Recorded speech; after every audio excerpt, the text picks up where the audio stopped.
Anong mensahe ang kailangan marinig ng mga Virgo? Mula 2025 to 2030.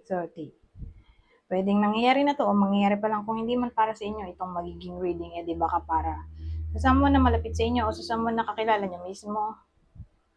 Baka may lumabas na gender, mamaya gawin nyo na lang energy masculine at feminine energy. Pwede rin naman na wag nyo nang pansinin yung gender. Hindi ko alam kung anong lalabas, kung positive ba o negative ang magiging reading. Depende sa kung anong mapipick up kong energy. Kung hindi man mag-resonate sa inyo to, edi i-adjust nyo na lang ang video, hanapin nyo to. Kung hindi pa rin, edi ito na. Ito ang last deck.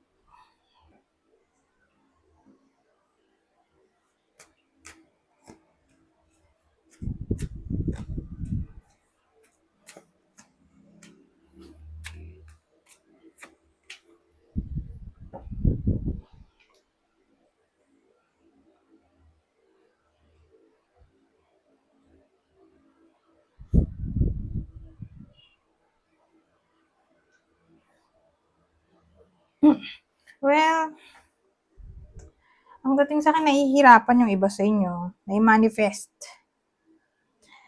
ang kanilang wish. For some reason, kaya ayan, bumaliktad ang the Hermit. Na para bang sad siya. Kumbaga sa sobrang sadness, gusto niya mapag-isa. So, iniisip ko tungkol saan ba yung wish. Something to do with the past. So, past people, past situation, past memories. Na para bang namimiss ng iba sa inyo yung nangyari sa past. Na parang gusto nilang i-bring yung past sa present. Kaya lang, syempre, malabo na yun. Diba? Hindi na natin maibabalik ang nakaraan. So, dagdagan natin ng information na bang meron sa nakaraan, di ba?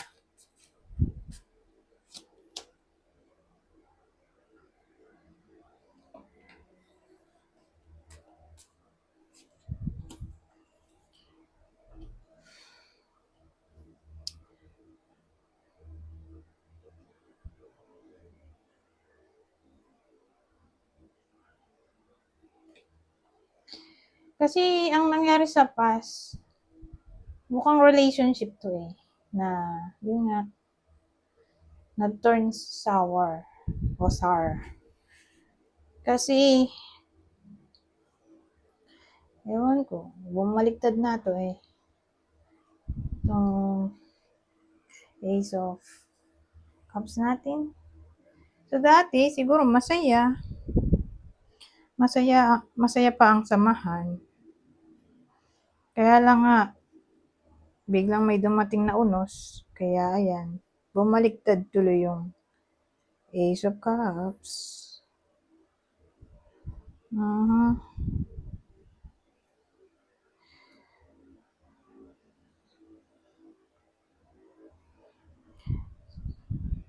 So, ganun. Alamin natin kung ano kayang klaseng delubyo ang nangyari sa nakaraan. Pero kasi pwede rin ano to eh, illogical.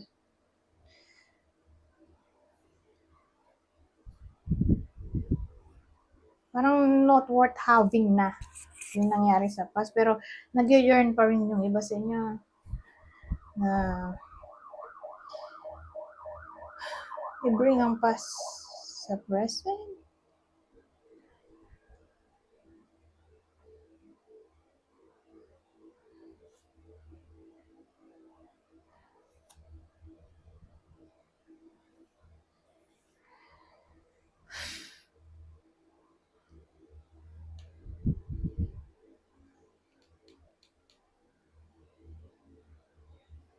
So, ano kayang reason kung bakit nagkaroon ng unos?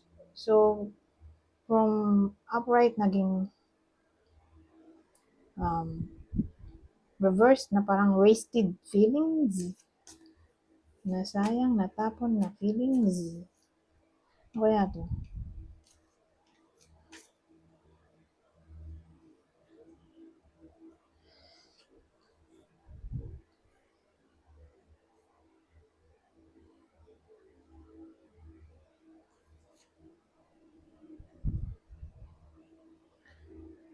Um,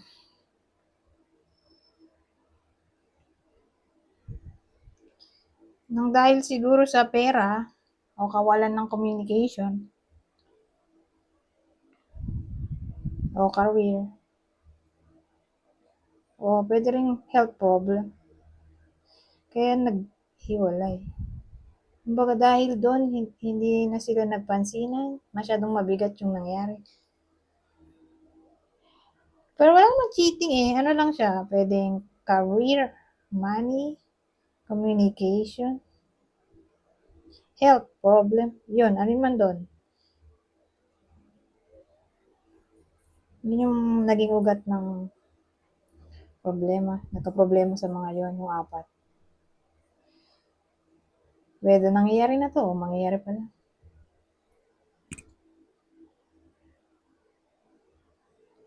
So, relationship reading pala to. Na naghiwalay. Na para bang na-miss nila ang nakaraan. Masaya sa nakaraan. Siguro dahil marami pa silang pera o magkasundo pa. Pero, ito nga miss oh. Hanggang dito sadness oh. Despair, regret siguro. Nagre-regret yung iba sa inyo. Sa nangyayaring hiwalayan. Nagdurusa pa rin. Umiiyak pa rin. Na-trauma siguro.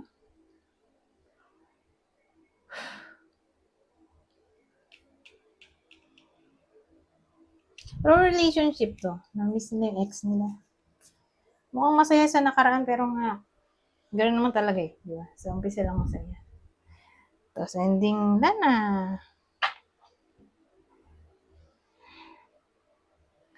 Anyways.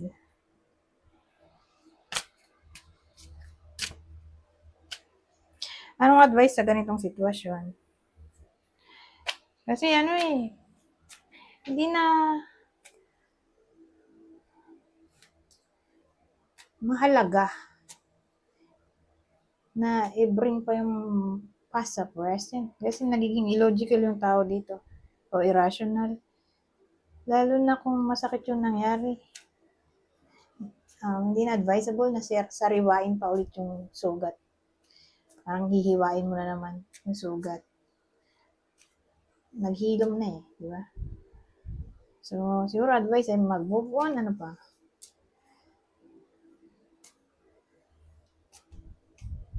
Nasaan ba yung isa kong card? Eto. Ay. Eto, wala lang. Advice sa ganitong sitwasyon. Just do your best. It will be enough. So, basahin ko na lang, madali na maintindihan. Anyways, punta tayo dito.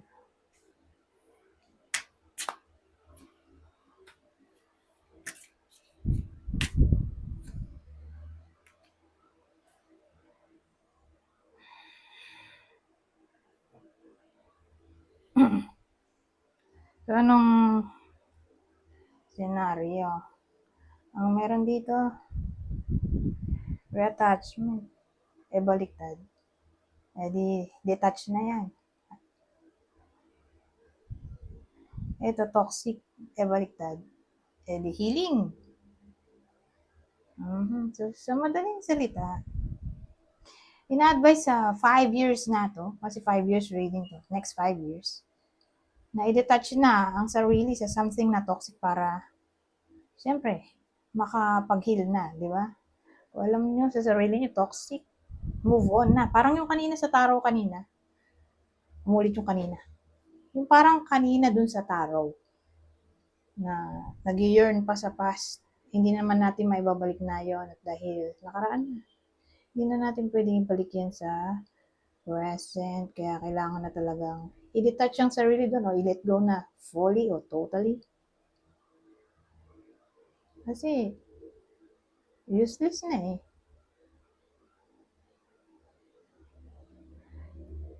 Mhm. Kasi pwede rin ganito, yung iba sa inyo may pagka martyr pa rin. Alam na ngang toxic yung tao. Pero willing pa rin maging punching bag o alam mo yun yung parang sponge na i-absorb ang lahat-lahat ng kung anong energy ng person, whether toxic o healthy energy. Willing siyang i-soak ang sarili niya dun sa sponge.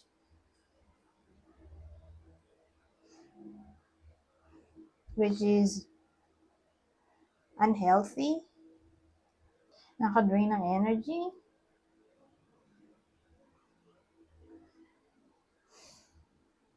na parang wala siyang self-respect. Na, yun nga, inapi na siya, inaway, o nasaktan, sinaktan. Gusto niya pa rin yun. Yung person sa past. Na parang hayaan mo nang sira na yan.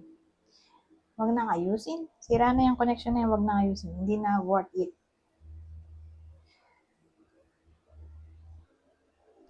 Para makamove on na. Kasi nga, toxic siya eh. O, tingnan nyo. Yun yung nangyari sa past. Na dinidikit pa rin ng iba sa inyo. Pinipilit ayusin. Kahit sira na nga. Eh, kaya lang toxic.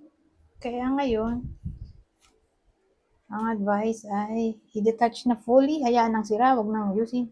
Para makapag-heal na. Okay. Ngayon,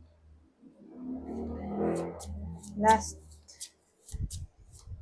Ay, tingnan natin kung last deck na to. Kung maganda yung sasabihin, di last deck. Hindi pa to last deck. Pangat kasi yung ito. Ito kasi ending. Baka ma-endo yung iba sa inyo. Whether ma-endo, ma-terminate, ma-reject sa work o magre-resign. Pero tingnan nga natin, dagdagan natin to. Para mabuo natin yung picture.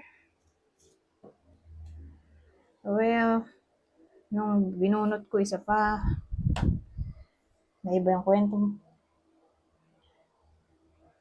More like separation. Separation sa relasyon to, lalo na kung matagal na sila o kasal.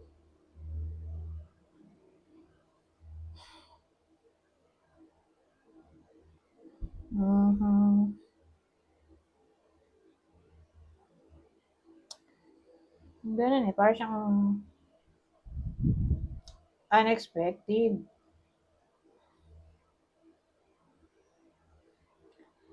Sabagay, kailan mo ba ma-expect yan? Sino ba may gusto? Diba? Na ma-separate sa karelasyon. Kasi mukhang relationship reading to.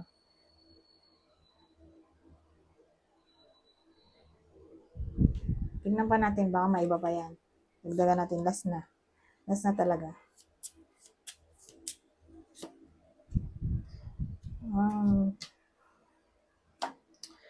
Well,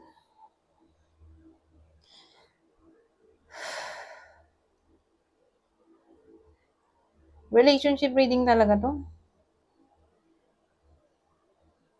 Pero ang tatamaan lang matagal na sila, mga 5 years. Matagal na yung 5 years ngayon kasi sa panahon ngayon, wala pang isang taong break na. 6 months pa nga lang, wala pang 6 months, break na. Kaya parang rare na yung umaabot pa ng 5 years. Yung relasyon, kasi nga madalas break agad. Diyos ko. So yan, ganun yung range ng relasyon dito, period. 5 years and above o kasal, sila yung magiging apektado dito. Dadaan talaga ng matinding kalbaryo. pain. Masyadong painful yung separation.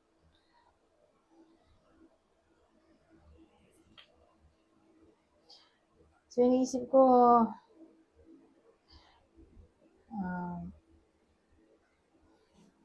kung may someone else ba, dahil sa presence ng bugay,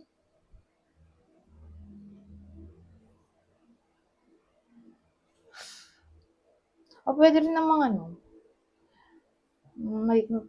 imbis na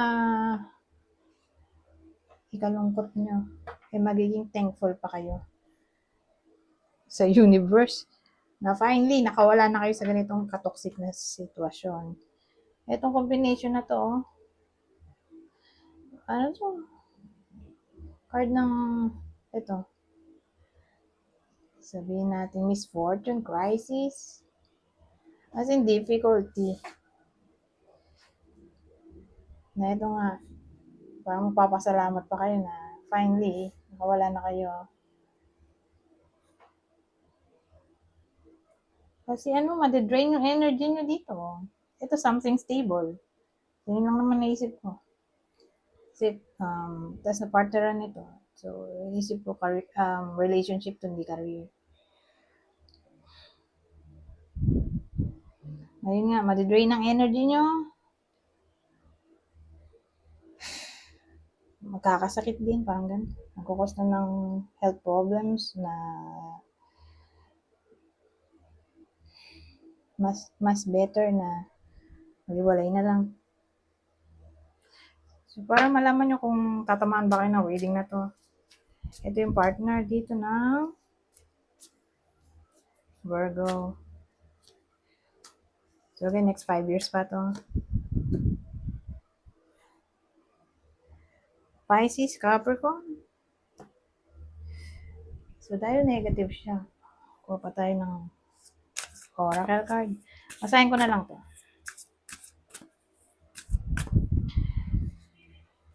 Advice to.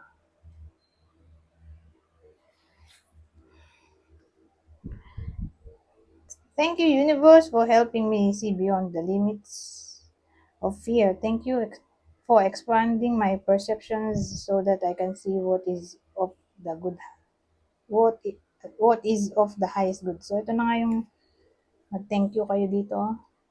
Yung sinasabi ko kanina. Nag-thank you kasi nga, masyadong toxic na kapasalamat kayo sa universe na nakawala na kayo finally sa ganong sitwasyon. At ang huli, my capacity to tune in to the energy of love gives me the words I need when I'm ready to speak up, the compassion I need when it's time to forgive, and the power I need when I am lost. So, para bang magkakaroon kayo ng energy dito. Tungkol sa timing, kung kailan magsasalita, kailan magpo-forgive, kailan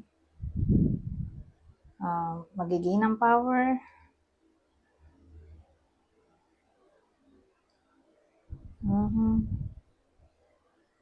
So, ganun ang dati. Parang clarity to. Anyways, hanggang dito na lang. Goodbye. For now.